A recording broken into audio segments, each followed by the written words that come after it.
Graça e paz, queridos e amados irmãos, um bom dia.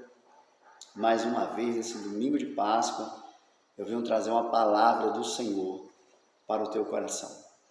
Ô meu irmão, que coisa boa é a gente chegar à Páscoa, né? A Páscoa, ela representa o quê? O amor de Cristo, o amor de Deus manifesto na terra, o amor que englobou tudo, ele venceu, né? É isso que a gente tem de alegria no coração. É no domingo desse pela manhã que a gente tivemos a vitória eterna na terra. Ô meu amado, eu sou o bispo Adag Milton, eu sou pastor aqui da Assembleia de Deus, eu vim trazer para você uma palavra do dia e já peço para você aí depois dar um like no canal, para que os vídeos vá mais à frente, mais longe. Se você não é inscrito, se inscreva. Essa é a forma de você contribuir comigo aí na obra, tá bom? Me ajudar a prosseguir com a obra de Deus. Dito isto, eu quero dizer para você agora que eu quero recitar um texto que está lá no livro de Mateus. E nós vamos falar ali no capítulo 26, né? Ali nós temos a Páscoa, depois à frente no capítulo 28 a gente vai ter a ressurreição de Jesus. Mas a Páscoa foi algo assim maravilhoso, é a Santa Ceia, né? Representou ali o último momento de Jesus com os discípulos. Aquele momento que ali haveria de se findar a história dele de homem que pregava, de homem que manifestava. Eu tenho um texto lá que ficou bastante guardado no meu coração, assim, na parte desse capítulo, em que Jesus ele recita que no meio entre os 12 discípulos que estavam com ele lá sentados para participar da ceia, porque ele tinha dito para que os irmãos, a partir do versículo 17 à frente, tá? Você lê lá no versículo 26, 17 à frente. Ele fala para procurar um lugar para fazer a Páscoa. E aí ele dá as coordenadas como deveria ser feita, né? Como teria que fazer a Páscoa, que seria e que é a nossa Santa Ceia hoje. E aí a palavra diz que Jesus, ele sentado à mesa, começou ali entre os discípulos aquela comunhão, aquela graça. Imagina, você já imaginou, meu querido amado, como deve ter sido aquela noite? Havia duas coisas lá acontecendo, um mundo espiritual em tensão. Você vê que Judas Iscariotes estava ali tomado pelo mal, mas também havia a comunhão de Jesus ali com os discípulos, algo precioso. Por isso que nesse domingo de Páscoa a gente sente alegria, a gente sente amor, a gente sente paz, a gente sente desejo, vontade de estar na casa do Senhor, não é isso? Se você não levantou cedo para vir na casa de Deus, ainda dá tempo, você vai à noite, procura a igreja à noite, mas vá, meu querido, servir ao Senhor. E aí a Bíblia diz que Jesus disse para os discípulos que um deles haveria de traí-lo, E houve aquela disseção entre os discípulos, né? Aquele medo, aquele pavor, sou eu, Senhor? Cada um perguntava para Cristo. A Bíblia diz que eles razoavam entre si, conversavam entre si, quem é? Quem vai trair ele? É você? É ele? Quem é? Você vai trair Cristo? E aí eles mesmo perguntavam para Jesus, sou eu? E Jesus disse, aquele que mete a mão comigo no prato, aquele que está aqui sentado, aquele que está aqui convivendo comigo, vai me trair hoje. E aí, por fim, Judas Iscariotes se manifesta e diz, Senhor, sou eu. E aí Jesus responde para ele, tu disseste. Mas nenhum dos discípulos ali conseguiu compreender aquela linguagem que Jesus estava falando. E aí acontece algo interessante. Ele disse assim, Jesus falou uma coisa que eu quero que você guarde no teu coração. Ô meu irmão, como você precisa guardar isso agora? Ele disse, eu vou pelo caminho do que está escrito a respeito do Filho do Homem. Olha só, ele vai pelo caminho do que está escrito a respeito do Filho do Homem, que era ele. Ele disse, mas ai de quem for usado para cumprir aquela palavra. Era melhor que ele não tivesse nascido. Ele fala de Judas Iscariotes, naquela hora, que era melhor que Judas Iscariotes não tivesse nascido, pois ele agora ia ser o responsável para cumprir aquela palavra na vida de Jesus Cristo.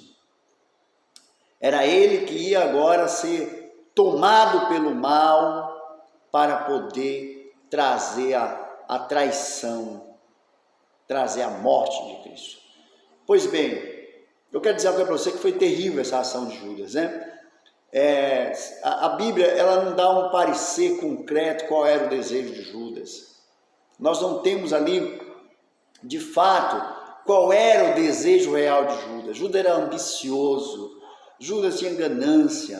A história, a fala teológica conduz que Judas tinha desejo, apreço de ver Jesus derrubar o reino de Roma.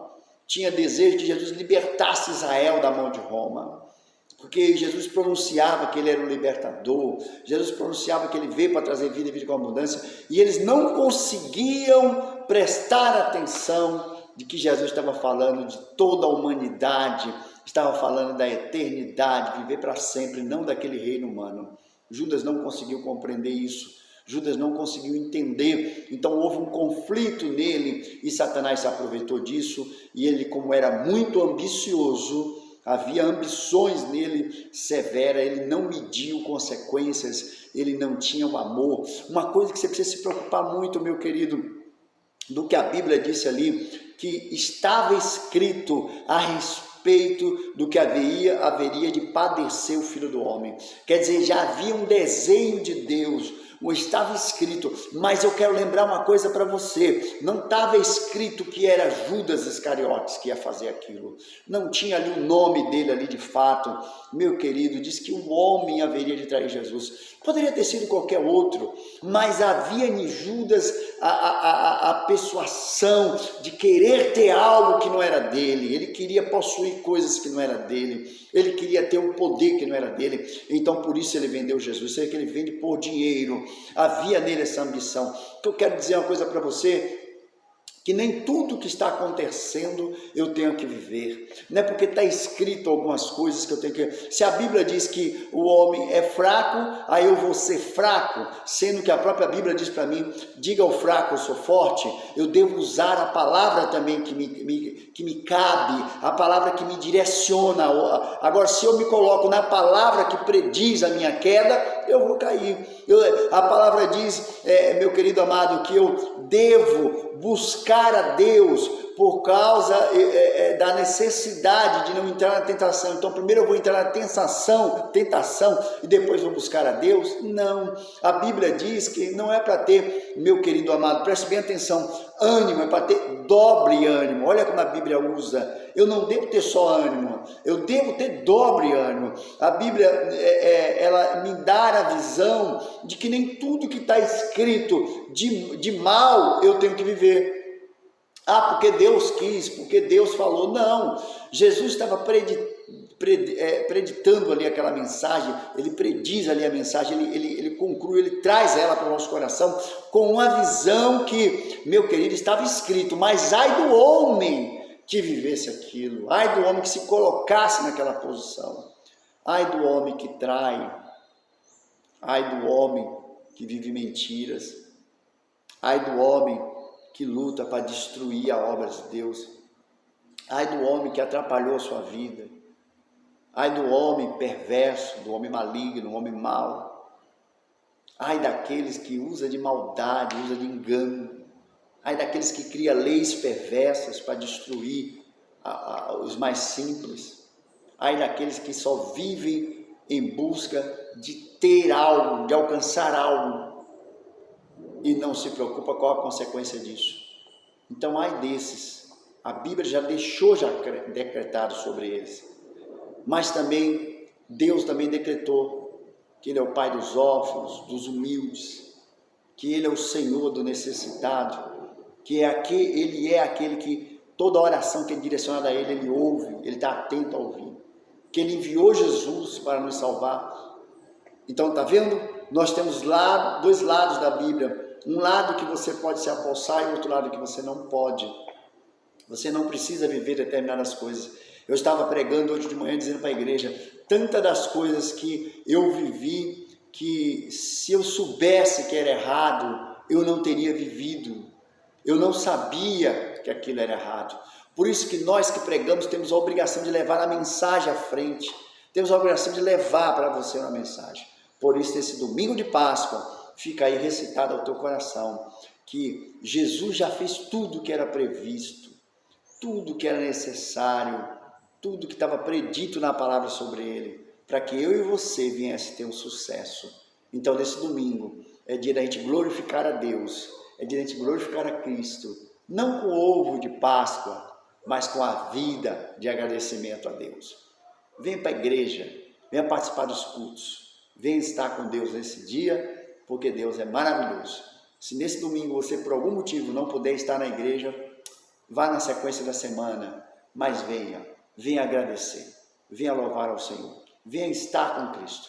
Jesus levantou no domingo de manhã como esse, ressuscitou, venceu a morte, deu para nós a vitória. Então a Páscoa para nós é a ressurreição de Cristo, é a certeza que um dia nós vamos também se levantar, mesmo que nós dormamos. Como ele disse ali para Marta e para Maria, ainda que esteja morto, viverá, porque ele é a ressurreição. Glória a Deus, que Deus abençoe você nesse domingo de Páscoa, que seja um domingo de paz para você, que Deus ressuscite teus sonhos, ressuscite aí a tua vida, ressuscite o teu lar, ressuscite a tua casa, a tua igreja, que os teus passos ressuscite a tua fé. É isso que eu desejo aqui como ministro de Deus nessa manhã para a tua vida. Eu agradeço muito por você estar aqui comigo. Você tem o dever, meu querido amado, de passar essa mensagem à frente. Tem uma obrigação aqui de trazer para você, de levar a mensagem. E você, passe à frente, passe para outros, compartilhe o vídeo, dá aí o seu like, faça os seus comentários no canal. Domingo de Páscoa, o que você pensa nesse domingo? Escreve aí, conta aí a tua fala, conta aí os acontecimentos que Deus fez, o que Deus ressuscitou na tua vida aí, porque Jesus levantou no domingo desse, fez tudo novo, tudo se tornou diferente. Deus abençoe vocês, até a próxima palavra do dia.